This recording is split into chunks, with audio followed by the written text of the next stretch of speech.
수행자들이 이구동성으로 하는 말이 있습니다. 그건 마음 밖에서 깨달음을 구하지 말라는 것입니다. 마음 밖에는 진리가 없다는 얘기인데 여기에는 그럴 만한 이유가 있습니다.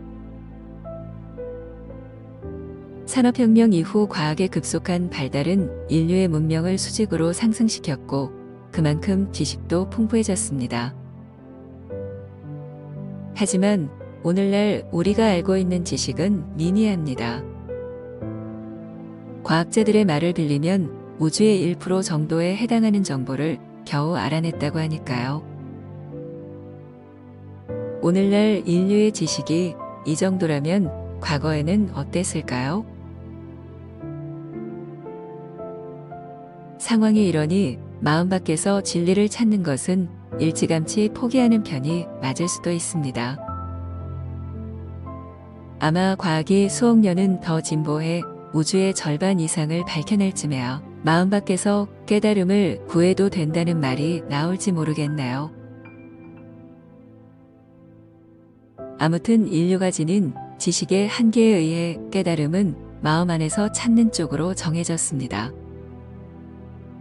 여기서 일체유심조가 자연스럽게 나오면서 수행의 지남차가 되었고요. 그렇다면 정말로 깨달음은 마음 안에 있는 것이 맞을까요? 우리는 이 시점에 마음의 안과 밖을 따져볼 필요가 있습니다. 우리가 보고 듣고 생각할 수 있는 모든 것은 사실상 마음뿐입니다. 마음 밖으로 빠져나갈 방법이 전혀 없으니까요. 그렇기에 마음의 안과 밖이라는 구별은 큰 의미가 없습니다. 물론 수행자들이 말하는 마음 밖이란 외부에서 들어오는 정보들로 한정됩니다. 그리고 마음 안이란 그런 정보들을 처리하는 사유작용을 가리키고요.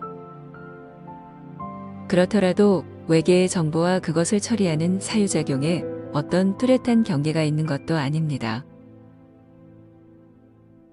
심리학에서 말하는 집단의식과 생명과학에서 말하는 거울 뉴런을 고려하면 더더욱 마음의 안과 밖이 모호해집니다. 이들의 관점에 따르면 존재란 거대한 유기체적 정보 덩어리이고 이 가운데 극히 일부가 폐쇄되면서 나라는 관념이 생겼다고 합니다. 이렇게 보면 나의 마음이란 것도 일종의 정보 현상일 따름이고 그렇기에 마음에 안팎을 나눌 이유가 없게 됩니다. 물론 세상만사 생각하기 나름이니 억지로라도 마음의 안과 밖을 정할 수는 있습니다. 그리고 마음 안에서 외부 정보를 처리하는 사유작용에 초점을 둘 수도 있고요. 이렇게 되면 수행의 방향이 주관적 체험에 쏠리면서 생각이 정지된 삼매와 생각이 정화된 열반, 그리고 생각에서 자유로워진 해탈 등이 등장합니다. 그리고 이것들을 인식하는 순수의식이 부각하면서 참나가 중심 소재로 자리 잡게 됩니다. 깨달음의 전체 지도가 근사하게 만들어지는 것입니다. 그렇다면 이렇게 마음 안에서 체험을 통해 얻어지는 현상들은 깨달음에 얼마나 근접해 있을까요? 가령 어떤 수행자가 생각이 끊어지며 마음이 텅 비게 되었다고 칩시다. 그랬더니 나란 것이 없어지고 어떤 알아차림만 남게 되었습니다. 그곳엔 생로병사가 없어 영원하고 에고가 없어 청정하며 모든 것이 나가 아닌 게 없어 무한합니다. 이때 내가 바로 알파와 오메가였구나. 존재하는 모든 것들이 나이며 내가 존재 그 자체였구나 라고 깨닫습니다. 그리고 얼마 뒤 생각이 다시 일어나며 현재의 나로 돌아옵니다. 그리고는 선정에서 경험한 것을 끄집어내어 내가 붓다였구나를 되새기며 진한 감동에 젖습니다. 그런데 여러분, 이런 체험이 도대체 뭐가 어떻다는 건가요? 명상을 하다 뇌파가 떨어지면 평소에 갈구했던 것들이 꿈처럼 그려지게 됩니다. 일종의 유사몽이며 여기서 그려지는 초월적 현상들은 그냥 신기루일 뿐입니다.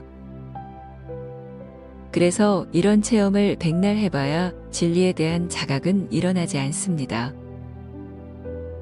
결국 체험으로 깨달았다는 수행자들의 영역은 변한 것이 없고 오히려 자신이 특별한 존재가 됐다는 아상으로 인해 볼성 사나운 모습만 보이게 됩니다. 절밥 20년에 괴물이 된다는 얘기가 이래서 나오는 것이고요. 아무튼 체험을 통해 얻은 깨달음이란 뇌에서 상상으로 꾸며낸 것들로 뇌가 멈추면 모조리 포맷될 환영입니다. 물론 수행자들은 육신과 관계없이 참나는 영원하다고 말하지만 그 참나가 영원한 이유를 증명하지 못하면 아무 소용이 없습니다. 이에 대해 수행자들은 체험해보면 안다고 반론하지만 이는 기독교에서 말하는 믿어보면 안다는 것과 다르지 않습니다. 체험이 논리로서 증명되지 않으면 그것은 일종의 신앙에 지나지 않게 됩니다. 그렇다면 수행의 체험이란 것은 모조리 쓸모없는 것일까요? 반드시 그렇지만은 않습니다. 진리적 자각을 화두로 삼았다면 선정에서 얻어지는 체험들은 화두를 푸는 좋은 소재가 될 수 있습니다. 방향만 뚜렷하면 그 안에서 벌어지는 현상들은 죄다 수행의 추진력이 되는 까닭입니다. 그래서 문제는 방향이 정해지지 않은 상태에서 발생하는 체험들입니다. 방향이 올바르지 않으니 체험에 빠지면서 온갖 병폐가 발생하는 것이지요. 따라서 진리적 자각이라는 명확한 기준이 세워져 온갖 현상들에 흔들리지 않는다면 체험의 함정을 경계할 필요는 없습니다. 아무튼 당신의 이성을 작동하는 데에 마음의 안팎은 따로 없습니다. 진리는 당신의 이성 속에 흠뻑 스며 있으니까요. 따라서 당신은 진리를 알고 싶은 마음을 내면 됩니다. 그 마음을 끝까지 놓지 않는다면 당신의 수행은 체험에 구애받지 않고 분명 결실을 맺게 될 것입니다.